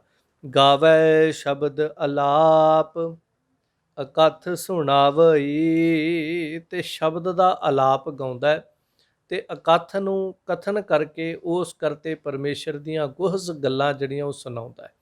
ਅਲਾਪ ਜੋ ਸੰਗੀਤ ਦੇ ਨਾਲ ਜੁੜੇ, ਆਪ ਜੀ ਨੂੰ ਪਤਾ ਹੋਏਗਾ, ਜਦੋਂ ਸੰਗੀਤ ਗਾਇਆ ਜਾਂਦਾ ਹੈ, ਰਾਗੀ ਸਿੰਘ ਜਦੋਂ ਸੰਗੀਤ ਨੂੰ ਗਾਉਂਦੇ ਨੇ, ਪੱਕੇ ਰਾਗਾਂ ਦੇ ਵਿੱਚ ਗਾਉਂਦੇ ਨੇ, ਤਾਂ ਰਾਗ ਗਾਉਂਦਿਆਂ ਜਦੋਂ ਤਾਨਾ ਲਾਉਂਦੇ ਹਨ, ਤਾਨਾਂ ਦੇ ਵਿੱਚ ਫਿਰ ਉਹ ਅਲਾਪ ਮਾਰਦੇ ਹਨ, ਗਲੇ ਨੂੰ ਘੁਮਾਇਆ ਜਾਂਦਾ ਹੈ। ਆਮ ਮਨੁੱਖ ਜਿਹੜਾ ਹੈ, ਮਾਫ ਕਰਿਓ ਮੇਰੇ ਸ਼ਬਦਾਂ ਨੂੰ, ਆਮ ਮਨੁੱਖ ਕਈ ਵਾਰ ਇੰਝ ਸਮਝਦਾ ਹੈ ਕਿ ਇਸ ਤਰ੍ਹਾਂ ਕਰ ਰਹੇ ਨੇ, ਪਰ ਜੋ ਸੰਗੀਤ ਦਾ ਜਾਣੂ ਹੈ ਉਹਨੂੰ ਪਤਾ ਹੈ ਕਿ ਇਹ ਰਾਗੀ ਸਿੰਘ ਕਿਹੜੇ ਰਾਗ ਦੇ ਵਿੱਚ ਕਿਹੜੀਆਂ ਸੁਰਾਂ ਲਾ ਰਹੇ ਨੇ, ਕੀ ਅਲਾਪ ਲਾ ਰਹੇ ਨੇ, ਕਿਹੜੀਆਂ ਜਿਹੜੀਆਂ ਤਾਨਾਂ ਲਗਾਈਆਂ ਜਾ ਰਹੀਆਂ, ਤੇ ਇਹਦੇ ਵਿੱਚ ਕਿੰਨੀ ਇਹਨਾਂ ਦੀ ਮਿਹਨਤ ਕੰਮ ਕਰਦੀ, ਕਿਉਂਕਿ ਅਲਾਪ ਲਾਉਣਾ ਹਰ ਇੱਕ ਦੇ ਵੱਸ ਦੀ ਗੱਲ ਨਹੀਂ ਹੁੰਦੀ। ਸੋ ਜਿਹਨੂੰ ਅਸੀਂ ਅੱਜ ਸ਼ਾਸਤਰੀ ਸੰਗੀਤ ਵੀ ਪਹਿਲਾਂ ਕਹਿੰਦੇ ਸੀ, ਅੱਜ ਉਹਨੂੰ ਕਲਾਸੀਕਲ ਸੰਗੀਤ ਕਹਿ ਦਿੰਦੇ ਨੇ। ਸੋ ਇਸ ਤਰ੍ਹਾਂ ਪੂਰਾ ਗੁਰੂ ਅਰਜਨ ਦੇਵ ਮਹਾਰਾਜ ਵੱਲ ਇਸ਼ਾਰਾ ਕਰੋ, ਭਾਵੇਂ ਗੁਰੂ ਨਾਨਕ ਦੇਵ ਮਹਾਰਾਜ ਦੀ ਗੱਲ ਕਰੋ, ਗੁਰੂ ਨਾਨਕ ਦੇਵ ਮਹਾਰਾਜ ਜੀ ਵੀ ਪੂਰੇ ਸਤਿਗੁਰਾਂ ਨੇ ਸ਼ਬਦ ਦਾ ਅਲਾਪ ਜਿਹੜਾ ਉਹ ਗਾਇਆ ਹੈ, ਪੱਕੇ ਰਾਗਾਂ ਦੇ ਵਿੱਚ ਇਲਾਹੀ ਬਾਣੀ ਜਿਹੜੀ ਸੀ ਉਹਦਾ ਗਾਇਨ ਕੀਤਾ, ਤੇ ਇਹ ਇਲਾਹੀ ਬਾਣੀ ਦਾ ਗਾਇਨ ਕਰਕੇ ਉਹ ਬਗਦਾਦ, ਉਹ ਮੱਕੇ ਮਦੀਨੇ ਦੀ ਧਰਤੀ ਤੇ ਜਿੱਥੇ ਰਾਗ ਗਾਉਣ ਦੀ ਬਿਲਕੁਲ ਹੀ ਮਨਾਹੀ ਸੀ, ਗੁਰੂ ਨਾਨਕ ਪਾਤਸ਼ਾਹ ਨੇ ਉੱਥੇ ਰਾਗ ਦੇ ਵਿੱਚ ਉਸ ਕਰਤੇ ਦੀ ਸਿਫਤੋ ਸਲਾਘਾ ਕਰਕੇ ਦੁਨੀਆ ਨੂੰ ਉਹ ਸੱਚ ਜਿਹੜਾ ਸੀ, ਉਹਦੀਆਂ ਗੁਹਜ ਗੱਲਾਂ ਜਿਹੜੀਆਂ ਉਹ ਸੁਣਾਉਣੀਆਂ ਕੀਤੀਆਂ। ਅਕਥ ਕਥਾ ਜਪ ਜਾਪ ਨਾ ਜਗਤ ਕਮਾਵਈ, ਅਕਥ ਕਥਾ ਕਰਦਾ ਹੈ ਪੂਰਾ ਗੁਰੂ ਜਿਹੜਾ, ਉਹ ਸਾਡੇ ਤਰ੍ਹਾਂ ਕਥਾ ਨਹੀਂ ਕਰਦਾ, ਪੂਰੇ ਗੁਰੂ ਦੀ ਨਿਸ਼ਾਨੀ ਹੈ ਉਹ ਅਕਥ ਦੀ ਕਥਾ ਕਰੇਗਾ। ਤੇ ਮਾਫ ਕਰਿਓ, ਅੱਜ ਬਹੁਤਾਂਤ ਤੇ ਇਹੀ ਹੈ ਸਾਡੀ, ਅਸੀਂ ਦੁਨੀਆ ਦੀ ਕਥਾ ਕਰਦੇ ਹਾਂ।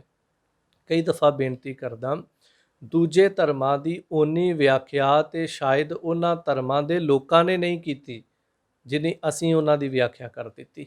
ਉਸ ਧਰਮ 'ਚ ਆ ਵੀ ਹੁੰਦਾ ਹੈ, ਉੱਥੇ ਆ ਹੁੰਦਾ ਹੈ, ਉਹ ਸ਼ਾਇਦ ਉਹਨਾਂ ਦੇ ਪ੍ਰਚਾਰਕਾਂ ਨੇ ਉਹਨਾਂ ਨਹੀਂ ਉਸ ਗੱਲ ਦਾ ਪ੍ਰਚਾਰ ਕੀਤਾ ਹੋਣਾ ਜਿੰਨਾ ਅਸੀਂ ਆਪਣੀਆਂ ਸਟੇਜਾਂ ਤੇ ਬਹਿ ਕੇ ਉਹਨਾਂ ਦੇ ਧਰਮ ਦੀ ਵਿਆਖਿਆ ਕਰ ਦਿੱਤੀ। ਦੁਨੀਆ ਦੀਆਂ ਵਿਆਖਿਆ, ਫਲਾਣਾ ਆ ਕਰਦਾ ਹੈ, ਫਲਾਣਾ ਉਹ ਕਰਦਾ ਹੈ, ਨਿਰੋਲ ਗੁਰਮਤ ਦੀ ਕਥਾ, ਨਿਰੋਲ ਗੁਰੂ ਕੀ ਬਾਣੀ ਦੀ ਕਥਾ, ਨਿਜ ਸਰੂਪ ਦੀ ਕਥਾ, ਉਸ ਅਕਥ ਪਰਿਪੂਰਨ ਪਰਮੇਸ਼ਰ ਦੇ ਸਰੂਪ ਦੀ ਕਥਾ ਜਿਹੜੀ, ਇਹ ਤਾਂ ਬਹੁਤ ਘੱਟ ਦੁਨੀਆ ਜਿਹੜੀ ਹੈ ਸੋ ਕਰ ਰਹੀ ਹੈ। ਪੂਰੇ ਗੁਰੂ ਦੀ ਨਿਸ਼ਾਨੀ ਕੀ ਹੈ, ਤਾਂ ਭਾਈ ਗੁਰਦਾਸ ਜੀ ਕਹਿੰਦੇ ਅਕਥ ਕਥਾ ਬਈ, ਉਹ ਅਕਥ ਦੀ ਕਥਾ ਕਰਦਾ ਹੈ। ਪਰ ਕਮਾਲ ਦੀ ਗੱਲ ਹੈ, ਜਿਵੇਂ ਸੰਸਾਰ ਦੇ ਲੋਕ ਜਿਹੜੇ ਨੇ ਉਹ ਵਿਸ਼ਿਆਂ ਦੇ ਅੰਦਰ ਬੱਝੇ ਹੋਏ ਨੇ, ਸੰਸਾਰ ਦੇ ਲੋਕ ਜਿਹੜੇ ਨੇ ਉਹ ਆਪਣੇ ਕੰਮਾਂ ਧੰਦਿਆਂ ਦੇ ਵਿੱਚ ਬੱਝੇ ਹੋਏ ਨੇ, ਉਹ ਕਥਾ ਕਹਾਣੀਆਂ ਕਰਦਿਆਂ ਹੋਇਆਂ ਵੀ ਮਨ ਦੇ ਫੁਰਨੇ, ਵਾਸ਼ਨਾਵਾਂ ਦੇ ਵਿੱਚ, ਮਨ ਦੇ ਬੰਧਨਾਂ ਦੇ ਵਿੱਚ ਬੱਝੇ ਹੋਏ ਨੇ। ਪਰ ਪੂਰਾ ਗੁਰੂ ਜਿਹੜਾ ਹੈ ਉਹ ਇਹਨਾਂ ਸਾਰਿਆਂ ਬੰਧਨਾਂ ਤੋਂ ਭਾਈ ਗੁਰਦਾਸ ਜੀ ਕਹਿੰਦੇ ਰਹਿਤ ਹੈ।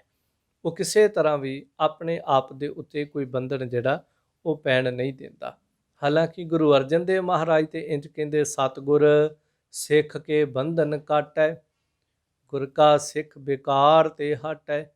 ਪੂਰਾ ਗੁਰੂ ਜਿਹੜਾ ਹੈ ਉਹ ਤੇ ਸਿੱਖ ਤੇ ਬੰਧਨਾਂ ਨੂੰ ਵੀ ਕੱਟਦਾ ਹੈ, ਤੇ ਗੁਰੂ ਕਾ ਸਿੱਖ ਉਹ ਸਾਰੇ ਵਿਸ਼ਿਆਂ ਵਕਾਰਾਂ ਤੋਂ ਹਟ ਜਾਂਦਾ ਹੈ। ਫਿਰ ਜ਼ਿਕਰ ਕਰਦੇ ਨੇ, ਪੂਰੇ ਗੁਰ ਪ੍ਰਤਾਪ ਆਪ ਗਵਾਵਈ। ਜਿਵੇਂ ਪਿਛਲੀ ਪੰਕਤੀ 'ਚ ਕਿਹਾ ਕਿ ਨਾ ਜਗਤ ਕਮਾਵਈ, ਜਿਹੜਾ ਕੁਛ ਜਗਤ ਦੇ ਲੋਕ ਕਮਾਉਂਦੇ ਨੇ, ਰਾਗ ਦਵੈਸ਼ ਈਰਖਾ ਦੇ ਵਿੱਚ ਕਮਾਉਂਦੇ ਨੇ, ਜਾਂ ਰਾਗ ਦਵੈਸ਼ ਈਰਖਾ ਦੀ ਕਮਾਈ ਕਰਦੇ ਨੇ, ਉਹ ਪੂਰਾ ਗੁਰੂ ਐਸਾ ਨਹੀਂ ਕਰਦਾ। ਸੋ ਅਗਲੀ ਇਸ ਪੰਕਤੀ 'ਚ ਕਹਿ ਰਹੇ ਨੇ ਕਿ ਪੂਰੇ ਗੁਰ ਪ੍ਰਤਾਪ ਆਪ ਗਵਾਵਈ। ਪੂਰਾ ਗੁਰੂ ਜਿਹੜਾ ਹੈ ਉਹ ਐਸੇ ਪੂਰੇ ਗੁਰੂ ਦੇ ਪ੍ਰਤਾਪ ਨਾਲ ਜਗਿਆਸੂਆਂ ਦਾ ਜਿਹੜਾ ਆਪਾ ਭਾਵ ਹੈ ਉਹ ਗਵਾਵਈ ਗਵਾਚ ਜਾਂਦਾ ਹੈ। ਪੂਰੇ ਗੁਰੂ ਦੀ ਸ਼ਰਨ ਵਿੱਚ ਜਦੋਂ ਜਗਿਆਸੂ ਆਉਂਦਾ ਹੈ ਤਾਂ ਪੂਰੇ ਗੁਰੂ ਦੇ ਪ੍ਰਤਾਪ ਦੇ ਨਾਲ ਜਗਿਆਸੂ ਸਿੱਖ ਜਾਂ ਸਾਧਕ ਜਿਹੜਾ ਹੈ ਉਹ ਆਪ ਗਵਾਵਈ ਆਪਾ ਭਾਵ ਜਿਹੜਾ ਉਹ ਗੁਰੂ ਕੀ ਦ੍ਰਿਸ਼ਟੀ ਪੈਣ ਦੇ ਨਾਲ, ਗੁਰੂ ਕੇ ਦਰਸ਼ਨ ਕਰਨ ਦੇ ਨਾਲ ਹੀ ਅੰਦਰੋਂ ਆਪਾ ਭਾਵ ਹੰਕਾਰ ਹਉਮੈ ਜਿਹੜਾ ਇਹਨੂੰ ਗਵਾ ਜਾਂਦਾ ਹੈ, ਮੇਟ ਲੈਂਦਾ ਹੈ। ਲਾਹੇ ਤਿੰਨੇ ਤਾਪ ਸੰਤਾਪ ਘਟਾਵਈ। ਫਿਰ ਪੂਰਾ ਗੁਰੂ ਕੀ ਕਰਦਾ ਹੈ, ਉਹਦੀ ਨਿਸ਼ਾਨੀ ਕੀ ਹੈ? ਉਹ ਸ਼ਰਨ ਵਿੱਚ ਆਏ ਹੋਏ ਜਗਿਆਸੂ ਦੇ ਤਿੰਨੇ ਤਾਪ ਆਦਿ ਵਿਆਧੀ ਉਪਾਧੀ, ਇਹ ਤਿੰਨੇ ਤਾਪ ਜਿਹੜੇ ਨੇ ਇਹਨਾਂ ਨੂੰ ਲਾ ਦਿੰਦਾ ਹੈ। ਫਿਰ ਸੰਤਾਪ ਘਟਾਵੇ, ਜ਼ਿੰਦਗੀ ਦੇ ਜਿਹੜੇ ਸੰਤਾਪ ਹਨ, ਜੋ ਦੁੱਖ ਆਦਿਕ ਚਿੰਤਾਵਾਂ ਆਦਿਕ ਹਨ, ਇਹਨਾਂ ਨੂੰ ਘਟਾ ਦਿੰਦਾ, ਇਹਨਾਂ ਨੂੰ ਵੀ ਖਤਮ ਕਰ ਦਿੰਦਾ, ਦੂਰ ਕਰ ਦਿੰਦਾ ਹੈ। ਗੁਰਬਾਣੀ ਮਨ ਧਰਾਪ ਨਿਜ ਘਰ ਆਵਈ। ਪੂਰੇ ਗੁਰੂ ਦੀ ਨਿਸ਼ਾਨੀ ਦੱਸਦਿਆਂ ਕਹਿੰਦੇ ਨੇ ਪੂਰੇ ਗੁਰੂ ਦੀ ਸਭ ਤੋਂ ਵੱਡੀ ਨਿਸ਼ਾਨੀ ਇਹ ਹੈ ਕਿ ਐਸੇ ਗੁਰੂ ਦੀ ਬਾਣੀ ਦੇ ਨਾਲ ਮਨ ਧਰਾਪ, ਮਨ ਜਿਹੜਾ ਉਹ ਟਿਕਦਾ ਹੈ, ਮਨ ਜਿਹੜਾ ਉਹ ਤ੍ਰਿਪਤ ਹੁੰਦਾ ਹੈ ਤੇ ਨਿਜ ਘਰ ਆਵਈ। ਸਿੱਖ ਜਗਿਆਸੂ ਸਾਧਕ ਜਿਹੜਾ ਆਪਣੇ ਨਿਜ ਸਰੂਪੀ ਘਰ ਦੇ ਵਿੱਚ ਆ ਜਾਂਦਾ ਹੈ। ਜਿਹਨੂੰ ਬਾਣੀ ਅੰਦਰ ਬਚਨ ਪੜ੍ਹਦੇ ਹੋ, ਥਿਰ ਘਰ ਬੈਸਹੁ ਹਰ ਜਨ ਪਿਆਰੇ, ਸਤਿਗੁਰ ਤੁਮਰੇ ਕਾਜ ਸਵਾਰੇ। ਸੋ ਇਸ ਤਰ੍ਹਾਂ ਪੂਰੇ ਗੁਰੂ ਦੀ ਸ਼ਰਨ ਵਿੱਚ ਆਉਣ ਦੇ ਨਾਲ ਸਾਧਕ ਜਗਿਆਸੂ ਉਹ ਸਾਰੇ ਸੰਤਾਪ ਉਹਦੇ ਲੈ ਜਾਂਦੇ, ਉਹਦਾ ਮਨ ਜਿਹੜਾ ਉਹ ਟਿਕਦਾ ਹੈ, ਮਨ ਜਿਹੜਾ ਉਹ ਸ਼ਾਂਤ ਹੁੰਦਾ ਹੈ, ਮਨ ਦੀਆਂ ਵਾਸ਼ਨਾਵਾਂ ਜਿਹੜੀਆਂ ਉਹ ਮਿਟ ਜਾਂਦੀਆਂ ਨੇ। ਤੇ ਸਹਿਬ ਬਾਣੀ ਅੰਦਰ ਬਚਨ ਕਹਿੰਦੇ ਨੇ ਕਿ ਪੂਰੇ ਗੁਰੂ ਦੀ ਸਾਰਿਆਂ ਤੋਂ ਵੱਡੀ ਨਿਸ਼ਾਨੀ ਜਿਸ ਮਿਲਿਆ ਮਨ ਹੋਏ ਆਨੰਦ, ਸੋ ਸਤਿਗੁਰ ਕਹੀਐ ਮਨ ਕੀ ਦੁਬਿਧਾ ਬਿਨ ਸੁਜਾਹੇ, ਹਰ ਪਰਮ ਪਦ ਲਹੀਐ। ਸੋ ਜਿਸ ਨੂੰ ਮਿਲਣ ਦੇ ਨਾਲ ਮਨ ਦੀਆਂ ਦੁਬਿਧਾਵਾਂ ਨਾਸ਼ ਹੋ ਜਾਣ, ਪਰਮ ਪਦ ਦੀ ਪ੍ਰਾਪਤੀ ਹੋ ਜਾਏ, ਉਹ ਪੂਰਾ ਗੁਰੂ ਹੈ। ਤੇ ਇਸ 7ਵੀਂ ਪੌੜੀ ਦੇ ਅੰਦਰ ਪੂਰੇ ਗੁਰੂ ਦਾ ਗੁਣ, ਪੂਰੇ ਗੁਰੂ ਦਾ ਸਰੂਪ ਜਿਹੜਾ ਉਹ ਵਰਣਨ ਕੀਤਾ ਹੈ। ਭਾਵ ਇੱਕ ਤਾਂ ਉਹ ਪੂਰਾ ਗੁਰੂ ਅਲੱਖ ਨੂੰ ਲਿਖਾਉਂਦਾ ਨਹੀਂ, ਆਪਣੇ ਆਪ ਨੂੰ ਜਨਾਉਂਦਾ ਨਹੀਂ, ਸਾਰੀ ਸ੍ਰਿਸ਼ਟੀ ਦਾ ਕਰਤਾ ਧਰਤਾ ਹੈ, ਪਰ ਪਾਪ ਤੇ ਪੁੰਨ ਤੋਂ ਰਹਿਤ ਹੈ। ਉਹਦੇ ਤੇ ਵਰ ਤੇ ਸ਼ਰਾਪ ਲਾਗੂ ਨਹੀਂ ਹੁੰਦੇ। ਉਹ ਸ਼ਬਦ ਰਾਗ ਨੂੰ ਗਾਉਂਦਾ ਹੈ ਤੇ ਜਗਤ ਵਿੱਚ ਰਹਿ ਕੇ ਵੀ ਜਗਤ ਦੇ ਰਾਗ ਦਵੈਸ਼ ਈਰਖਾ ਨੂੰ ਨਹੀਂ ਕਮਾਉਂਦਾ। ਪੂਰੇ ਗੁਰੂ ਦਾ ਪ੍ਰਤਾਪ ਉਹਦੀ ਸ਼ਰਨ ਆਇਆ ਜਗਿਆਸੂ ਆਪਾ ਭਾਵ ਗਵਾ ਜਾਂਦਾ ਹੈ, ਉਹਦੇ ਤਿੰਨੋਂ ਤਾਪ ਲੈ ਜਾਂਦੇ ਤੇ ਇਸ ਤਰ੍ਹਾਂ ਮਨ ਦੇ ਅੰਦਰ ਟਿਕਾਓ ਮਿਲਦਾ ਤੇ ਗੁਰੂ ਅੰਦਰ ਸਮਾ ਜਾਂਦਾ। ਇਹ ਪੂਰੇ ਗੁਰੂ ਦੀ ਨਿਸ਼ਾਨੀ ਹੈ। ਸੋ ਅੱਗੇ 8ਵੀਂ ਪੌੜੀ ਦੇ ਵਿੱਚ ਹੁਣ ਜਿਹੜਾ ਸਾਧਨ ਗੁਰਸਿੱਖਾਂ ਦੇ ਲਈ ਜਿਹੜੇ ਸਾਧਨ ਨੇ ਤੇ ਗੁਰਸਿੱਖਾਂ ਦੇ ਲਈ ਜਿਹੜੀਆਂ ਵਰਤਣ ਵਾਲੀਆਂ ਹਦਾਇਤਾਂ ਨੇ, ਜਾਂ ਗੁਰਸਿੱਖਾਂ ਦੀ ਜਿਹੜੀ ਦਸ਼ਾ ਹੈ ਉਹ ਕਿਸ ਪ੍ਰਕਾਰ ਹੈ, ਉਹਦਾ ਜ਼ਿਕਰ ਕਰਦੇ। ਪੂਰਾ ਸਤਿਗੁਰ ਸਤ ਗੁਰਮੁਖ ਭਾਲੀਐ। ਪੂਰਾ ਸਤਿਗੁਰੂ ਸਤ ਸਰੂਪ ਹੈ ਤੇ ਗੁਰਮੁਖ ਹੋ ਕਰਕੇ ਭਾਲੀ ਹੈ, ਉਹਦੀ ਭਾਲਣਾ ਕਰਕੇ। ਹਾਲਾਂਕਿ ਗੁਰੂ ਅੰਦਰ ਹੀ ਵਸਦਾ ਹੈ, ਬਾਹਰ ਉਹਨੂੰ ਭਾਲਣ ਦੀ ਲੋੜ ਨਹੀਂ, ਪਰ ਇਹ ਹੈ ਭਾਲਣਾ ਵੀ ਕਈ ਪ੍ਰਕਾਰ ਦਾ ਹੈ। ਇੱਕ ਲੋਕ ਜੰਗਲਾਂ 'ਚ ਜਾ ਕੇ ਰੱਬ ਲੱਭਦੇ ਫਿਰਦੇ ਸੀ। ਇੱਕ ਭਾਲਣ ਦਾ ਭਾਵ ਹੈ ਜਿਸ ਤਰ੍ਹਾਂ ਭੱਟ ਸਾਹਿਬਾਨ ਕਹਿੰਦੇ ਨੇ, ਬਰਸ ਏਕ ਹੋਂ ਫਿਰਿਓ ਕਿਨੈ ਨੈ ਪਰਚੋ ਲਾਇਓ, ਕਹਿਤਿਹ ਕਹਿਤੀ ਰਹੀ ਰਹਿਤ ਕੋ ਖੁਸ਼ੀ ਨਾ ਆਇਓ। ਕਿ ਗੁਰੂ ਅਰਜਨ ਦੇਵ ਮਹਾਰਾਜ ਅਸੀਂ ਦੁਨੀਆ 'ਚ ਬਹੁਤ ਭਰਮੇ ਆ, ਪਰ ਸਾਨੂੰ ਕਹਿਣ ਵਾਲੇ ਬੜੇ ਮਿਲ ਗਏ, ਪਰ ਜਦੋਂ ਉਹਨਾਂ ਦੀ ਰਹਿਤ ਵਹਿੰਦੇ ਸੀ, ਉਹਨਾਂ ਦੀ ਕਥਨੀ ਬੜੀ ਸੀ, ਪਰ ਕਰਨੀ ਉਹਨਾਂ ਦੇ ਪੱਲੇ ਵਿੱਚ ਨਹੀਂ ਸੀ। ਜਦੋਂ ਇਹ ਕੁਛ ਵਹਿੰਦੇ ਸੀ, ਖੁਸ਼ੀ ਨਾ ਆਇਓ, ਮਨ ਨੂੰ ਖੁਸ਼ੀ ਨਹੀਂ ਸੀ ਆਉਂਦੀ, ਮਨ ਦੇ ਵਿੱਚ ਟਿਕਾ ਨਹੀਂ ਸੀ ਆਉਂਦਾ, ਭਰੋਸਾ ਨਹੀਂ ਸੀ ਵੱਜਦਾ। ਸੋ ਬੜਾ ਲੱਭਿਆ ਹੈ ਪੁਰਾਣੇ ਗੁਰਸਿੱਖ, ਲੱਭਦਿਆਂ ਕੋਈ ਗੁਰੂ ਨਾਨਕ ਦੇਵ ਮਹਾਰਾਜ ਦੀ ਸ਼ਰਨ ਆਉਂਦਾ ਹੈ। ਕਿਤੇ ਭਾਗੀਰਥ ਦੀ ਬਾਤ ਪੜ੍ਹੋ, ਕਿਤੇ ਭਾਈ ਮਾਨਸੁਖ ਦੀ ਬਾਤ ਪੜ੍ਹੋ, ਕਦੀ ਸੰਗਲਾਦੀਪ ਦਾ ਰਾਜਾ ਵੀ ਗੁਰੂ ਨੂੰ ਲੱਭ ਰਿਹਾ ਹੈ, ਗੁਰੂ ਨਾਨਕ ਦੇਵ ਮਹਾਰਾਜ ਉਹਦੇ ਕੋਲ ਪਹੁੰਚਦੇ ਨੇ। ਸੋ ਬੜੇ ਗੁਰਸਿੱਖ ਭਾਈ ਲਹਿਣਾ ਜੀ ਵੀ ਲੱਭਦਿਆਂ ਹੀ ਗੁਰੂ ਨਾਨਕ ਪਾਤਸ਼ਾਹ ਕੋਲ ਆਉਂਦੇ ਨੇ। ਸੋ ਬਾਹਰੀ ਤੌਰ 'ਤੇ ਗੁਰੂ ਦੀ ਭਾਲ ਹੈ, ਪਰ ਇਹ ਉਹ ਭਾਲ ਨਹੀਂ ਜਿਹੜੀ ਕੋਈ ਜੰਗਲਾਂ 'ਚ ਜਾ ਕੇ ਲੱਭੀ ਜਾਵੇ ਗੁਰੂ ਨੂੰ। ਸੋ ਇਸ ਤਰ੍ਹਾਂ ਇੱਥੇ ਜ਼ਿਕਰ ਕਰਦੇ ਨੇ, ਗੁਰਮੁਖ ਹੋ ਕਰਕੇ, ਗੁਰੂ ਵੱਲ ਮੁਖ ਕਰਕੇ, ਗੁਰੂ ਨੂੰ ਜ਼ਿੰਦਗੀ ਦਾ ਆਧਾਰ ਮੰਨ ਕੇ ਐਸੇ ਪੂਰੇ ਸਤ ਸਰੂਪ ਗੁਰੂ ਨੂੰ ਭਾਲਣਾ ਕਰੀਏ। ਪੂਰੀ ਸਤਿਗੁਰ ਮਤ ਸ਼ਬਦ ਸੰਭਾਲੀ ਹੈ। ਉਹ ਸਤਿਗੁਰੂ ਦੀ ਪੂਰੀ ਮਤ ਹੈ। ਉਹ ਪੂਰੀ ਮਤ ਇਹ ਹੈ ਕਿ ਸ਼ਬਦ ਸੰਭਾਲੀਏ। ਪੂਰੇ ਗੁਰੂ ਦੇ ਕੋਲ ਜਦੋਂ ਸਿੱਖ ਜਾਂਦਾ ਹੈ ਨਾ, ਤੇ ਪੂਰਾ ਗੁਰੂ ਉਹਨੂੰ ਸਭ ਤੋਂ ਚੰਗੀ ਭਲੀ ਮਤ, ਉੱਚੀ ਮਤ ਇਹ ਦਿੰਦਾ ਕਿ ਤੂੰ ਸ਼ਬਦ ਦੀ ਸੰਭਾਲ ਕਰ। ਜੀਵਨ ਮਿਲਿਆ, ਸਵਾਸ ਮਿਲੇ ਨੇ, ਅਮੁਲਕ ਮਨੁੱਖਾ ਜਨਮ ਮਿਲਿਆ, ਦਿਨ ਰਾਤੀ ਆਰਾਧੋ ਪਿਆਰੇ, ਨਿਮਖ ਨਾ ਕੀਜੈ ਟੀਲਾ। ਤੂੰ ਸ਼ਬਦ ਦੀ ਸੰਭਾਲ ਕਰ। ਤੇਰਾ ਮੂੰਹ ਜਿਹੜਾ ਉਹ ਕਦੀ ਸ਼ਬਦ ਵੱਲੋਂ ਸਖਣਾ ਨਹੀਂ ਰਹਿਣਾ ਚਾਹੀਦਾ। ਹਰ ਵਕਤ ਤੇਰੇ ਮੂੰਹ ਦੇ ਵਿੱਚ ਬਾਣੀ ਹੋਵੇ। ਜਿਵੇਂ ਅੱਜ ਕੱਲ੍ਹ ਸੰਸਾਰ ਦੇ ਲੋਕ ਕਹਿੰਦੇ ਨੇ ਨਾ, ਹਰ ਵਕਤ ਕੁਛ ਨਾ ਕੁਛ ਖਾਂਦੇ ਰਹੋ, ਨਹੀਂ ਤੇ ਹਰ 15-20 ਮਿੰਟ ਬਾਅਦ ਕੁਛ ਖਾਂਦੇ ਰਹੋ। ਭਾਵ ਕਹਿਣ ਦਾ ਲੋਕਾਂ ਦਾ ਇਹ ਕਿ ਹਰ ਵੇਲੇ ਮੂੰਹ ਚਲਾਉਂਦੇ ਰਹੋ, ਕੁਛ ਨਾ ਕੁਛ ਤੁਹਾਡੇ ਮੂੰਹ 'ਚ ਰਹਿਣਾ ਚਾਹੀਦਾ।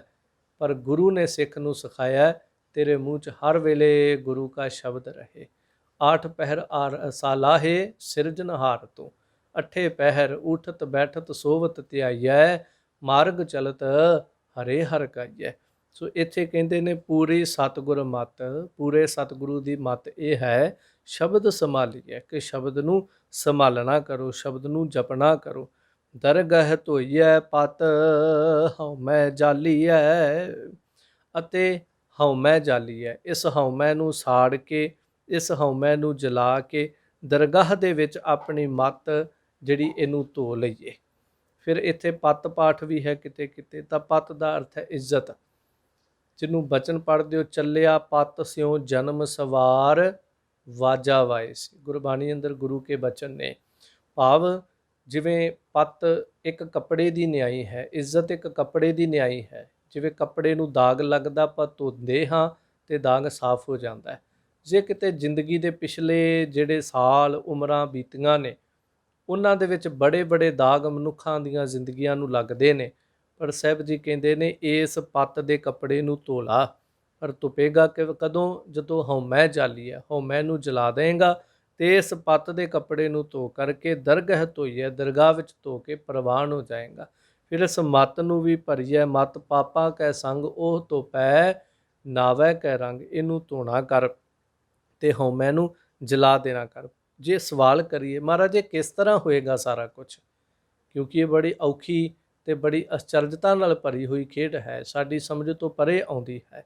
ਤਾਂ ਸਾਹਿਬ ਜੀ ਅੰਦਰ ਅੱਗੇ ਫਿਰ ਜ਼ਿਕਰ ਕਰਦੇ ਨੇ, ਜੋ ਭਾਈ ਗੁਰਦਾਸ ਜੀ ਕਹਿੰਦੇ ਗੁਰੂ ਇੰਝ ਸਮਝਾਉਂਦਾ ਜਦੋਂ ਪੁੱਛੀਏ, ਘਰ ਹੀ ਜੋਗ ਜੁਗਤ ਬੈਸਨ ਧਰਮਸਾਲੀ ਹੈ। ਕਿ ਸਿੱਖੋ ਜੇ ਪੁੱਛਦੇ ਹੋ ਕਿ ਮਹਾਰਾਜ ਹਉਮੈ ਸੜੇਗੀ ਕਿਵੇਂ, ਇਹ ਕੱਪੜਾ ਧੁਪੇਗਾ ਕਿਵੇਂ, ਤਾਂ ਸਾਹਿਬ ਜੀ ਕਹਿੰਦੇ ਇੰਝ ਕਰੋ, ਘਰ ਹੀ ਜੋਗ ਜੁਗਤ, ਘਰ ਦੇ ਵਿੱਚ ਹੀ ਰਹਿ ਕਰਕੇ, ਗ੍ਰਸਥ ਧਰਮ ਦੇ ਵਿੱਚ ਰਹਿ ਕਰਕੇ ਵਾਹਿਗੁਰੂ ਨਾਲ ਜੁੜ ਜਾਣ ਦੀ ਜੁਗਤ ਜਿਹੜੀ ਹੈ ਉਹਨੂੰ ਧਰਮਸ਼ਾਲੀ ਹੈ। ਬੈਸਣ ਧਰਮਸ਼ਾਲਾ ਦੇ ਵਿੱਚ ਸਤ ਸੰਗਤ ਦੇ ਵਿੱਚ ਬੈਠਣ ਦੇ ਨਾਲ ਸਿੱਖ ਲਵੋ। ਜੇ ਨਹੀਂ ਆਉਂਦੀ, ਜੇ ਜ਼ਿੰਦਗੀ ਜਿਉਣ ਦਾ ਚੱਜ ਸਲੀਕਾ ਨਹੀਂ ਆਉਂਦਾ ਨਾ, ਤੇ ਸਤ ਸੰਗਤ ਇੱਕ ਚਟਸਾਲ ਹੈ, ਇੱਕ ਸਕੂਲ ਹੈ, ਇੱਕ ਧਰਮਸ਼ਾਲਾ ਗੁਰੂ ਕੀ ਜਿਹੜੀ ਹੈ ਉਹ ਇੱਕ ਉਹ ਪਾਵਨ ਅਸਥਾਨ ਹੈ ਜਿੱਥੇ ਸਾਨੂੰ ਜ਼ਿੰਦਗੀ ਜਿਉਣ ਦੇ ਤਰੀਕੇ ਦੱਸੇ ਜਾਂਦੇ ਨੇ। ਫਿਰ ਸਭ ਤੋਂ ਵੱਡੀ ਗੱਲ ਹੈ, ਇਕੱਲਾ ਦੱਸਿਆ ਹੀ ਨਹੀਂ ਜਾਂਦਾ, ਸੰਗਤ ਵਿੱਚ ਉਹ ਵੀ ਬੈਠੇ ਹੁੰਦੇ ਨੇ ਕਮਾਈ ਵਾਲੇ, ਜਿਨ੍ਹਾਂ ਨੇ ਉਹਨੂੰ ਜ਼ਿੰਦਗੀ 'ਚ ਪ੍ਰੈਕਟੀਕਲੀ ਤੌਰ 'ਤੇ ਹੰਡਾਇਆ ਵੀ ਹੁੰਦਾ ਹੈ। ਸੋ ਇਸ ਕਰਕੇ ਭਾਈ ਸਾਹਿਬ ਇੱਥੇ ਕਹਿੰਦੇ ਗੁਰੂ ਦੱਸਦਾ ਕਿ ਘਰ ਹੀ ਜੋਗ ਜੁਗਤ ਹੈ, ਘਰ ਦੇ ਵਿੱਚ ਰਹੋ। ਜਿਹਨੂੰ ਕਲਗੀਧਰ ਪਾਤਸ਼ਾਹ ਕਹਿੰਦੇ ਬਨ ਸੇ ਸਦਨ ਸਭੈ ਕਰ ਸਮਝੋ, ਮਨ ਹੀ ਮਾਹਿ ਉਦਾਸਾ। ਮਨ ਹੀ ਮਨ ਦੇ ਵਿੱਚ ਉਦਾਸੀ ਧਾਰਨ ਕਰੋ। ਅਸਾਰਾ ਬਨ ਸੇ ਸਦਨ ਸਭੈ ਕਰ ਸਮਝੋ, ਘਰ ਨੂੰ ਜੰਗਲ ਦੀ ਨਿਆਈ ਸਮਝ ਕੇ ਘਰੇ ਬਹਿ ਕੇ ਗੁਰੂ ਗੁਰੂ ਅਰਾਧਿਆ ਕਰੋ। ਅੰਮ੍ਰਿਤ ਵੇਲੇ ਉੱਠ ਕੇ ਗੁਰੂ ਗੁਰੂ ਜਪਿਆ ਕਰੋ, ਗੁਰੂ ਗੁਰੂ ਧਿਆਇਆ ਕਰੋ। ਸੋ ਇੱਥੇ ਜ਼ਿਕਰ ਇਹੀ ਕਰਦੇ ਨੇ ਕਿ ਬੈਸਨ ਧਰਮਸ਼ਾਲੀ ਹੈ, ਸਤ ਸੰਗਤ ਦੇ ਵਿੱਚ ਬਹਿ ਕੇ ਸਿੱਖ ਲੈਣਾ ਕਰੋ। ਪਾਵਨ ਮੋਖ ਮੁਕਤ ਗੁਰ ਸਿੱਖ ਪਾਲੀ ਹੈ। ਤੇ ਜਿਹੜੇ ਗੁਰੂ ਕੇ ਸਿੱਖ ਜਿਹੜੇ ਨੇ ਸਿੱਖੀ ਨੂੰ ਇੰਜ ਕਮਾਉਂਦੇ ਨੇ, ਗੁਰ ਸਿੱਖ ਪਾਲੀ ਹੈ, ਜਿਹੜੇ ਗੁਰੂ ਕੀ ਸਿੱਖੀ ਨੂੰ ਇੰਜ ਪਾਲਦੇ ਨੇ, ਸਿੱਖੀ ਨੂੰ ਕਮਾਉਂਦੇ ਨੇ। ਸਿੱਖੀ ਕਮਾਉਣੀ ਬੜੀ ਔਖੀ, ਮਾਫ ਕਰਿਓ ਕਿ ਸ਼ਬਦ ਕਹਾਂ, ਸਿੱਖੀ ਪ੍ਰਾਪਤ ਕਰਨੀ ਔਖੀ ਨਹੀਂ ਹੈ, ਸਿੱਖੀ ਕਮਾਉਣੀ ਔਖੀ ਹੈ।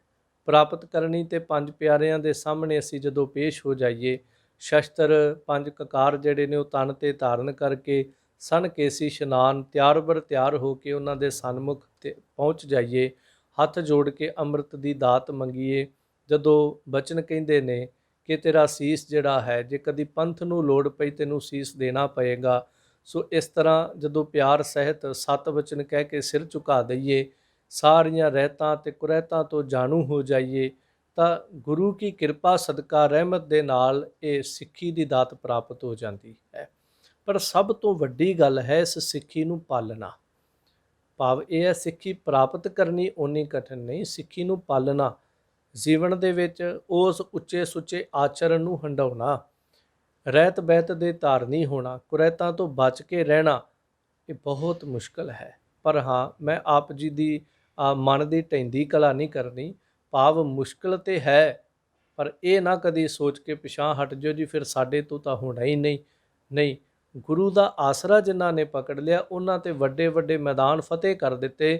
ਸੋ ਇਸ ਤਰ੍ਹਾਂ ਇਸ ਮਨ ਦੇ ਨਾਲ ਲੜ ਕੇ ਜੰਗ ਕਰਕੇ ਸਿੱਖੀ ਦੀ ਕਮਾਈ ਕਰਨੀ, ਇਹ ਤਾਂ ਕੋਈ ਮਨ ਦੇ ਨਾਲ ਲੜਨਾ ਵੱਡੀ ਗੱਲ ਨਹੀਂ। ਉਹ ਤੇ ਵੱਡੇ ਵੱਡੇ ਦੁਸ਼ਮਣਾਂ ਦੇ ਨਾਲ ਨਿਹੱਤੇ ਪੰਜ ਜਵਾਨ ਮੈਂ ਗੁਰ ਥਾਪੀ ਦਿੱਤੀ ਕੰਡ ਜੀਓ। ਗੁਰੂ ਨੇ ਥਾਪੀ ਦੇਤੀ, ਉਹ ਤੇ ਪੰਜਾਂ ਵਕਾਰਾਂ ਨੂੰ ਜਿੱਤ ਗਏ, ਮਨ ਤੇ ਫਿਰ ਕੱਲਾ ਹੈ।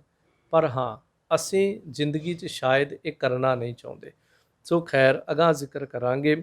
ਸੋ ਭਾਈ ਸਾਹਿਬ ਇੱਥੇ ਕਹਿੰਦੇ ਨੇ, ਜਿਹੜੇ ਗੁਰ ਸਿੱਖ ਪਾਲੀ ਹੈ, ਗੁਰ ਸਿੱਖੀ ਨੂੰ ਪਾਲਦੇ ਨੇ, ਕਮਾਉਂਦੇ ਨੇ, ਪਾਵਨ ਮੋਖ ਮੁਕਤ, ਉਹ ਮੋਖ ਦਾ ਦਰਵਾਜ਼ਾ, ਉਹ ਮੁਕਤੀ ਦਾ ਘਰ ਜਿਹੜਾ ਹੈ ਉਹਨੂੰ ਪ੍ਰਾਪਤ ਕਰਦੇ ਹਨ। ਅੰਤਰ ਪ੍ਰੇਮ ਭਗਤ ਨਦਰ ਨਿਹਾਲੀ ਹੈ, ਉਹਨਾਂ ਦੇ ਅੰਦਰ ਪ੍ਰੇਮਾ ਭਗਤੀ ਹੁੰਦੀ ਹੈ। ਪਰ ਜਦੋਂ ਕਰਤੇ ਅਕਾਲ ਪੁਰਖ ਪਰਮੇਸ਼ਰ ਦੀ ਨਦਰ ਨਿਹਾਲੀ ਹੈ, ਮਿਹਰ ਦੀ ਨਜ਼ਰ ਜਦੋਂ ਉਹਨਾਂ ਦੇ ਉੱਤੇ ਪੈਂਦੀ ਹੈ, ਤੇ ਉਹ ਮਿਹਰ ਦੀ ਨਜ਼ਰ ਜਿਹਨੂੰ ਬਚਨ ਪੜ੍ਹਦੇ ਹੋ, ਨਾਨਕ ਨਦਰੀ ਨਦਰ ਨਿਹਾਲ, ਉਹ ਮਿਹਰ ਦੀ ਨਿਗਾਹ ਜਿਹਨੂੰ ਬਚਨ ਪੜ੍ਹਦੇ ਹੋ, ਜਿਨ ਮਾਨਸ ਤੇ ਦੇਵਤੇ ਕੀਏ ਕਰਤ ਨਾ ਲਾਗੀ ਵਾਰ, ਉਹ ਜਿਨ੍ਹਾਂ ਦੇ ਉੱਤੇ ਉਹ ਮਿਹਰ ਦੀ ਨਿਗਾਹ ਜਿਹੜੀ ਗੁਰੂ ਕਿਰਪਾ ਦੇ ਨਾਲ ਪੈਂਦੀ ਹੈ। ਤਾਂ ਇੱਥੇ ਜ਼ਿਕਰ ਕਰਦੇ ਨੇ, ਉਸ ਮਿਹਰ ਦੀ ਨਿਗਾਹ ਦੇ ਸਦਕਾ ਅੰਤਰ ਪ੍ਰੇਮ ਭਗਤ, ਉਹਨਾਂ ਅੰਦਰ ਪ੍ਰੇਮਾ ਭਗਤੀ ਜਿਹੜੀ ਉਹ ਪ੍ਰਾਪਤ ਹੁੰਦੀ ਹੈ, ਉਹ ਪ੍ਰੇਮਾ ਭਗਤੀ ਨੂੰ ਪਾਉਂਦੇ ਹਨ। ਪਾਤਸ਼ਾਹੀ ਇੱਕ ਛੱਤ ਖਰੀ ਸੋ ਖਾਲੀ ਹੈ, ਇੱਕ ਛੱਤ, ਇੱਕ ਛਤਰ ਵਾਲੀ ਸੁਤੰਤਰ ਪਾਤਸ਼ਾਹੀ ਜਿਹੜੀ ਹੈ, ਖਰੀ ਸੁਖੱਲੀ ਉਹਨਾਂ ਨੂੰ ਪ੍ਰਾਪਤ ਹੋ ਜਾਂਦੀ ਹੈ।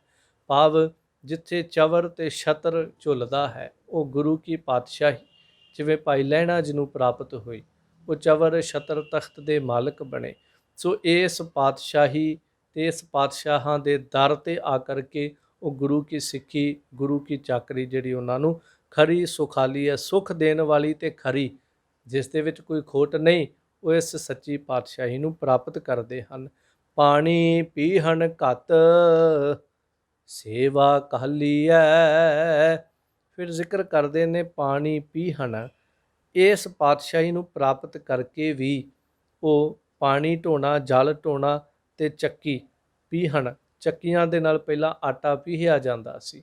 ਭਾਵ ਇੰਨੀ ਨਿਮਰਤਾ ਵਿੱਚ ਰਹਿੰਦੇ ਨੇ ਗੁਰੂ ਕੇ ਸਿੱਖ, ਘੱਤ ਸੇਵਾ ਘਾਲੀ ਹੈ। ਇਹ ਸਾਰਾ ਕੁਛ ਜਿਹੜਾ ਕਰਦਿਆਂ ਹੋਇਆਂ ਸੇਵਾ ਦੀ ਘਾਲਣਾ ਘਾਲਦੇ ਨੇ।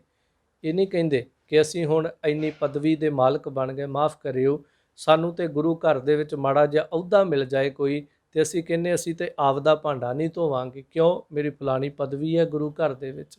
ਪਰ ਗੁਰੂ ਅਰਜਨ ਦੇਵ ਮਹਾਰਾਜ ਖੁਦ ਗੁਰਤਾ ਗੱਦੀ ਦੇ ਮਾਲਕ ਹੋ ਕੇ ਲਾਹੌਰੋਂ ਆਈ ਹੋਈ ਸੰਗਤ ਦੇ ਆਪ ਰਾਤ ਨੂੰ ਜਾ ਕੇ ਬੌਲੀ ਸਾਹਿਬ ਵਾਲੇ ਅਸਥਾਨ ਤੇ ਚਰਨ ਘੁੱਟਦੇ ਨੇ, ਅੰਮ੍ਰਿਤਸਰ ਸਾਹਿਬ ਆਪ ਪ੍ਰਸ਼ਾਦਾ ਤਿਆਰ ਕਰਕੇ ਲਿਜਾਂਦੇ ਨੇ।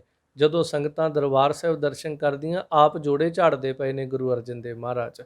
ਸੋ ਇਸ ਤਰ੍ਹਾਂ ਸਿੱਖ ਨੂੰ ਵੀ ਇਹ ਸਿਖਾਇਆ ਹੈ, ਤੂੰ ਪਾਤਸ਼ਾਹੀਆਂ ਪ੍ਰਾਪਤ ਕਰ, ਦੁਨੀਆ ਦੇ ਵਿੱਚ ਬਾਦਸ਼ਾਹੀਆਂ ਪ੍ਰਾਪਤ ਕਰ, ਉੱਚੇ ਉੱਚੇ ਰੁਤਬੇ ਪ੍ਰਾਪਤ ਕਰ, ਪਰ ਸੱਚਾਈ ਇਹ ਹੈ ਸੇਵਾ ਘਾਲੀ ਹੈ। ਗੁਰੂ ਕਾ ਸਿੱਖ ਜਿਹੜਾ ਉਹ ਫਿਰ ਵੀ ਸੰਗਤ ਦੇ ਵਿੱਚ ਜਲ ਢੋਂਦਾ ਹੈ, ਪੀਹਣ ਕਰਦਾ ਹੈ, ਗੁਰਸਿੱਖਾਂ ਦੀ, ਗੁਰੂ ਕੀਆਂ ਸੰਗਤਾਂ ਦੀ ਸੇਵਾ ਦੀ ਘਾਲਣਾ ਘਾਲਦਾ ਹੈ। ਮਸਕੀਨੀ ਵਿੱਚ ਵੱਤ ਚਾਲ ਨਿਰਾਲੀ ਹੈ, ਅਖੀਰ ਕਹਿੰਦੇ ਨੇ ਨਿਰਾਲੀ ਚਾਲ ਇਹ ਹੈ ਕਿ ਮਸਕੀਨੀ ਵਿੱਚ ਵੱਤ, ਉਹ ਗੁਰੂ ਕੇ ਪਿਆਰੇ ਜਿਹੜੇ ਹਨ ਫਿਰ ਐਸੇ ਜੋ ਪੂਰੇ ਗੁਰੂ ਨਾਲ ਜੁੜ ਜਾਂਦੇ ਨੇ, ਉਹ ਮਸਕੀਨੀ ਵਿੱਚ ਵੱਤ, ਭਾਵ ਕਿ ਮਸਕੀਨੀ ਗਰੀਬੀ ਦੇ ਵਿੱਚ ਰਹਿੰਦੇ ਹਨ। ਮਸਕੀਨ ਦਾ ਅਰਥ ਹੁੰਦਾ ਹੈ ਗਰੀਬ।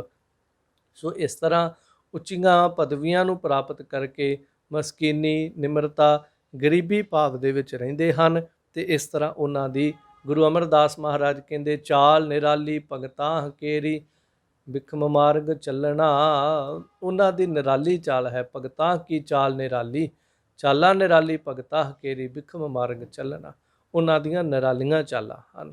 ਸੋ ਇਸ ਤਰ੍ਹਾਂ ਭਾਈ ਸਾਹਿਬ ਜੀ ਨੇ ਇਹਨਾਂ 2 ਪੌੜੀਆਂ ਵਿੱਚ, 7ਵੀਂ ਪੌੜੀ ਵਿੱਚ ਪੂਰੇ ਗੁਰੂ ਦੀ ਮਹਾਨਤਾ ਤੇ 8ਵੀਂ ਪੌੜੀ ਦੇ ਵਿੱਚ ਗੁਰਸਿੱਖ ਜਿਹੜਾ ਗੁਰੂ ਨਾਲ ਜੁੜ ਗਿਆ ਉਹਨੂੰ ਕੀ ਪ੍ਰਾਪਤ ਹੁੰਦਾ ਹੈ, ਉਹ ਕਿਵੇਂ ਸਿੱਖੀ ਨੂੰ ਕਮਾਉਂਦਾ ਹੈ ਤੇ ਕਿਵੇਂ ਨਿਮਰਤਾ ਦੇ ਵਿੱਚ ਉਹਨੇ ਰਹਿਣਾ ਹੈ, ਇਹ ਦਰਸਾਇਆ ਹੈ। ਸੋ ਇੱਥੇ ਸਮਾਂ ਸੰਪੰਨ 8 ਪੌੜੀਆਂ ਤੀਸਰੀ ਵਾਰ ਦੀਆਂ ਆਪਾਂ ਸਰਵਣ ਕੀਤੀਆਂ ਨੇ।